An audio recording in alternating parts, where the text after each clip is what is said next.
This is the National Black Business Report.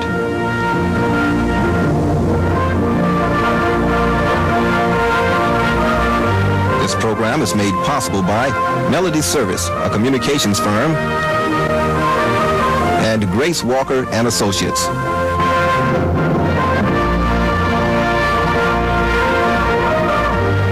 Newly elected Jamaican Prime Minister Michael Manley recently visited the United States to meet with U.S. officials and members of the U.S. Jamaican business community. NBBR caught up with the Prime Minister while attending the New York reception sponsored by the Jamaican Government Economic Development Agency. Roy Anderson, director of the New York office of JAMPRO, spoke with NBBR Special Assignment reporter Brenda Cross regarding some of the agency's goals and objectives. JAMPRO is the Jamaican government's economic development agency. We have responsibility for three main areas of economic development. One is investment promotion, secondly trade promotion, and thirdly industry modernization. And we're a merger of three agencies which used to exist up until last year. The Prime Minister laid out his plans for economic development for Jamaica, so you will be working very closely with him in this? Well, absolutely. The whole raison d'etre of our organization is to promote economic development. And so the program which the Prime Minister has laid out very much sets our agenda for what we have to do over the next couple of years. And I know you're all set and ready for it. Well, we think it's an exciting challenge that we're faced with. We've had some difficulties in the past, but we're ready to face the challenge, and we think that Jamaica really has an awful lot to offer. So we certainly welcome businessmen who want to come and look at us to see how, in fact, they can improve their own financial bottom line situation. We think we have a tremendous amount to offer to the businessmen. Prime Minister Manley has created a new image different from the one of the 70s which alarmed the private business sector. He emphasized the need for private sector investments while speaking with members of the press and the New York business community.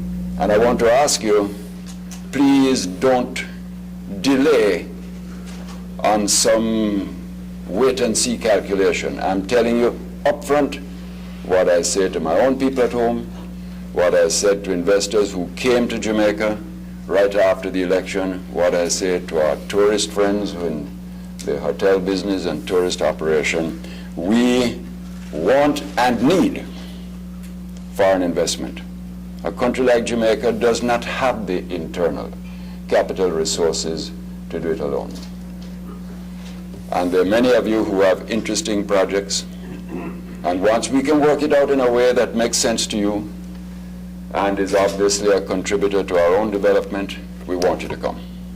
But please don't hold back, because nothing could be sadder for Jamaica than to have a pause in the investment process because people were unnecessarily second-guessing the situation. It's very important that we do not suffer from that.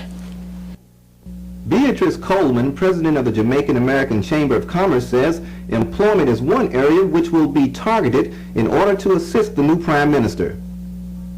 By opening plants and employing people, we think we make a tremendous contribution. And the fact that we're encouraged to do so now and get all sorts of help really makes it possible to do that.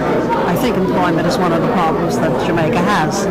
The Prime Minister assured tourists that they would have nothing to fear while visiting his country. You know, I would say this, that every tourist destination has a duty to its guests to make them safe, in fact, and to feel safe. All of us have the same view about a holiday. We want to have a nice time, and a nice time doesn't include feeling anxious or nervous. In fact, Jamaica is a safe destination.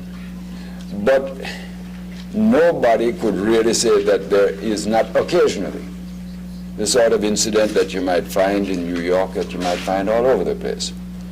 But the fact that that doesn't make it unsafe and is only the odd incident doesn't relieve us of the responsibility to do everything in our power in that regard.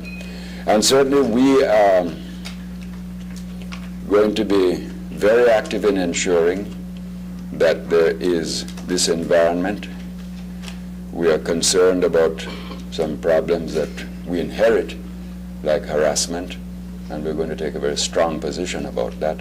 But when you're done with all that, and when I assure you we're going to discharge our responsibilities strongly, clearly, and unequivocally, the fact remains, and forgive me having to say this, that I think Jamaica must be just about the most fantastic vacation product in the world. Frank Pringle, Jamaica's current Minister of Tourism, further emphasized the importance of tourism to Jamaica. Presently, and I think for some time in the future, or maybe way into the future, tourism is the largest single economic foreign exchange earner in our country, and as such is critically important to Jamaica in terms of our being able to achieve all the things we need to improve our standards of living. For example, our schools, our hospitals, our roads, all of these things can be paid for through tourism. And so Mr. Manley, recognizing the importance of tourism, has firstly appointed me as Minister of Tourism for a single ministry. Previously there was a Ministry of Mining, Energy and Tourism. Now it's a single ministry. So that is the importance he gives to it. And economically, of course, it is number one.